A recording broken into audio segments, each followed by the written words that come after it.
Hello, my dear guest. Today, let's talk about new features in JavaScript 2022. I will be talking about add function in arrays, hasOwn function in object, also the cause clause in try and catch block, and a top level await. Let's start with the most useful one that you will probably use in your every day-to-day coding experience. It's add function that was added to arrays. So imagine you having an array that will have like 3 elements, like pizza,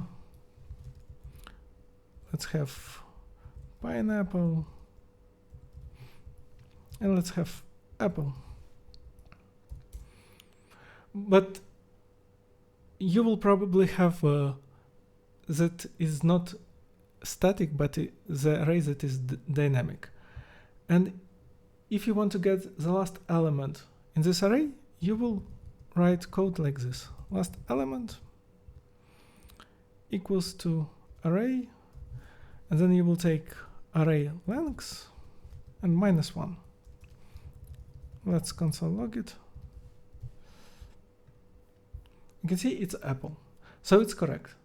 But now with the function add, you can make it easier.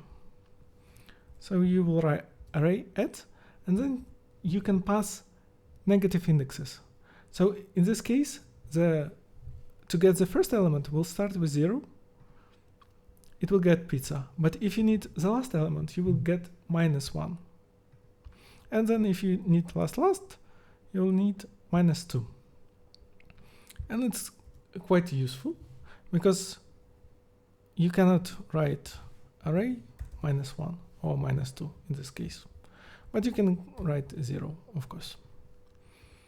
So this method will be useful if you need to get like the last element in array. Next one, it's cause error in try and catch block. So to show it, we need try and catch block. And in catch, we will throw new error. And we will say that it is outer error. And in try, we will also simulate an error, but we will throw, it's like inner error. When we run this code in debugging experience, you will see only this outer error. And you need to get into the code and understand that it actually, like in this case, it was inner error, but imagine you have nested one. So for much better debugging experience, they've added this cause property, and we can pass, we need here, error. Now, when we run the code, what you will see is we still have our outer error, and then we will have the cause was our inner error. So it will be useful if you are developing libraries, if you are developing frameworks.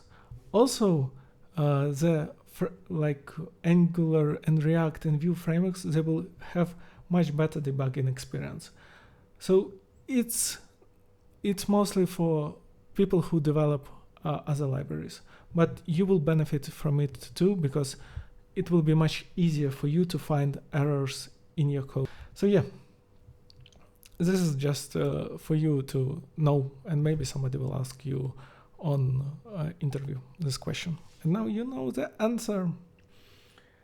Another one is top level await. So now you can write code like this, await, and then import, and let's say test.js. So test.js is just console log, I'm in test. This is now valid. Before it wasn't valid. What compilers were doing, they were using immediate executed function and wrapping it this await in this immediate execution function.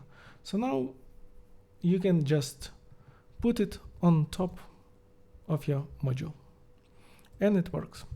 Also, just if you want to test, you need to remember that in package.json you will need to add this type module, because without type module it will not work. And the last one is hasOwn. So JavaScript is not perfect language, and when it was developed it wasn't for sure not perfect language. Right now it's not perfect language, but when it was developing, they make some architectural design and mistakes that they want to fix it. So they improve language with every iteration, and hasOwn is just an example of it.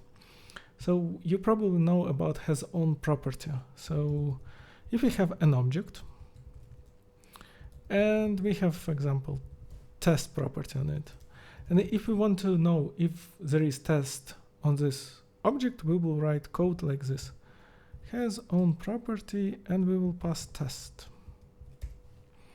and we will console log I have test.